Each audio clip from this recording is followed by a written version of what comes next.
Welcome to Bio Bros episode 8. The most It's irregular late night podcast. Yeah. When was the last episode? I don't even know. Like months, It's- many 5 months. months ago. Holy 5 shit. months ago. Wow. Yeah. That's But wild. the thing is, we have to point out to the audience, it's not because of any change in our dynamic, just because we're busy and it's not necessarily a regular podcast. Because sometimes my subscribers of mine ask, like, are you guys still friends or you don't talk? And I'm like, no, we talk all the time, just not on the podcast. Yeah. Right. It's just scheduling, So here we are. We hopefully we got 4 hours reserved. I wonder we if we all discuss look everything. like I wonder if we look like unrecognizable from the last episode. Because it's like Steve looks like he's gained like 30 pounds of muscle. Leo's neck is like twice the size now. I think I'm less Yeah. fat, maybe. I don't know. Yeah, I think so. So we should start there. Derek, or Leo, I think you want to introduce another bio bro, but not exactly. Oh, Yeah. yes, I have a bio girl. Yeah, Yeah. exactly. So since we last spoke, my daughter was born. Actually, by the way, guys, I don't know if you've heard the delivery, but it was insane. It was crazy stuff happened. If I was not at the delivery place, they would have for sure done a C-section, which was absolutely unnecessary in this case. And even the doctor was sort of apologizing to me afterwards, like, I'm sorry I pushed for that. Anyway, it's a long story, but it was a wonderful birth. No one here has had this experience, so I'll just mention something weird happened to me when my daughter was born. First of all, when my wife was delivering, the fear, because my wife doesn't like surgeries, she's never had one before, so the fear that she might get a C-section, I never knew you could care about someone so much. I was in tears before I thought they were going to do the C-section. I started crying. And then within 15 minutes, my daughter was born. They didn't have to do it as I thought. And when my daughter was born, I continued crying. So I was basically crying for an hour and a half, just nonstop. I've never done that in my life. It was like such an emotional, strongly imprinting moment in my life. Maybe the happiest I've ever been in a moment. Were you happier when you held your baby finally, your daughter? No, when I held the baby, I got scared because babies are very fragile. You know, Yeah, as a man, right. you feel very scared to hold them. For But sure. interestingly, so I have a couple notes interesting about this that's related to biology, I guess. The first one is I don't know if you guys noticed, but I've been talking indirectly about growth hormone for the last few months on my channel.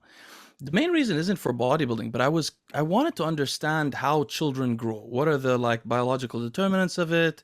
Not because I want to enhance my children's growth, but because I want their natural lifestyle and food to best, equip them for growth, for intellectualism, and so on. So I learned a few things that are interesting. For example, I learned that adiposity, people that are fat in youth, just being fat worsens the effects of growth hormone. The growth hormone is not able to function correctly in fat youth. So there's a reason not to be fat when you're younger. But it's interesting. At the same time, you would think then that fat children grow less tall than skinny children, right? Because the GH is working better. But it's funny when the studies compare fat and regular children, obese children actually, or very fat children actually grow quite tall. And the thought is because of the IGF-1 levels from the increased consumption of food. Yeah, wouldn't surprise me. Plus you get, if you're getting fat, you're probably in a caloric surplus all the time. Yeah, so the other thing I was going to talk about is have you ever guys noticed that it seems skinny or tall kids when we were in high school tended to be lanky?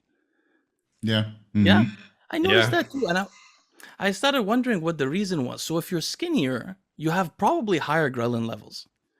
So ghrelin might modulate this also. But then IGF-1 modulates it, then adiposity does, then growth hormone does. So there's so many different levels of interaction. One thing I always thought, honestly, from high school is I saw so many girls that back then it seemed like they could eat whatever they wanted. They were you had the whole high school metabolism and people would just stay lean with seemingly eating whatever they wanted. But when you actually think about it thoroughly, no one was really even had driver's licenses a lot of the time. No, everyone had gym class, they'd have extracurriculars. And at the end of the day, the amount of physical activity was so much higher than people nowadays with sedentary jobs. And so many people just end up being fat that I thought it was for a while, I thought there was something to do with high school metabolism and you just stay shredded without trying. And then something happened to their thyroids and they got all fucked up in their 20s. But in reality, I think a lot of people were just walking way more. And so the lankiness, I think, is partially significant amounts of energy expenditure. That's just the logical law of thermodynamics. I think most students get about 20,000 steps in per day. Yeah, the walking amount in of between class. yeah, when I think of basketball, when I think of walking to and from school, when I think of all the stuff I would do with my friends where I'd walk like across an entire city basically rather than drive. Like there was so much walking going on, and it was, and then I'd lift too. Like, and nowadays it's me sitting in my desk and I go to the gym, 4 times a week. And then if I'm good, I'll also do my like 10-minute walks or whatever after a meal. But other than that, I'm not really doing shit. So Yeah, that's What a a- good point. Actually, you what know a- what happened to me, Derek, when I was in London? I'm a naturally fat guy, and even in high school, I was a little bit chubby naturally, unless I was really doing something about it.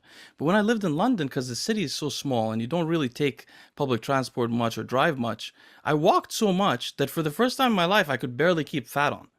And I've always reflected back to that period. It's like I lost all my body fat from that. It's very interesting. Yeah, and it Yeah. goes over the couple of months and it goes quite gradual. So a hack for very busy guys is doing the standing desk. And then when you Oh, do yeah. go to the gym, you walk in between sets. So I I started doing have that a really recently. good standing desk that I'm at right now, but I have not used it one time. Like I Oh, spent yeah, all yeah. this money on it, but I don't use it at all. But it's cool. It's cool. Yeah. Yeah. I was thinking about buying one of those that you can raise electronically Yeah, mine up and goes down. like mine goes all if I'm standing and I'm like it goes all the way up to my chin. And I'm like pretty tall normally. And then if I go all the way down, it's down to almost my knees. It's crazy. Wow. Yeah. My Okay. wife just got one of these too, Yeah. but I'm, she's using it a little bit because she has to. She doesn't move too much with the baby. Mm. Right. I barely have time, so I do 30 minutes of cardio. And then when I do go to the gym, I walk in between sets. And then you get an easy 7,000 steps in. Yeah, 7,000 during your workout. A workout of 1.5 hours, you don't waste any extra time. But instead of just sitting on your butt scrolling on Instagram, I just walk. And you And don't have the anyone fat try loss and is- take your machine when you're walking around? I'm the king of the gym there. Nobody you- takes my machine. But like I can't even imagine how annoying it'd be walking to the other side of the gym and back and being like, So I was lucky. I was training at Muscle Factory, but with VIP membership because officially the gyms were closed. So Oh. for 4 months, oh yeah, I you had know, like maybe that's 10 way gym different. members there. No, yeah, And that now- doesn't work for the normal guy, unfortunately. And then last week it opened again. And yesterday I went to the gym in the evening, and it was like dodgeball, just Oh, brutal. Yeah. moving in between people and a full gym. And but I still got my steps in. So Damn. yeah, it's a little bit annoying. I just get a big towel and a couple lifting gears, and then that machine is mine. But I wanted Nobody- to synopsize some of this research that I did real quick because I know the Yeah. audience of all of our channels, they often ask questions about linear height growth as when they're in their youth. I wanted to explain just a couple of concerns.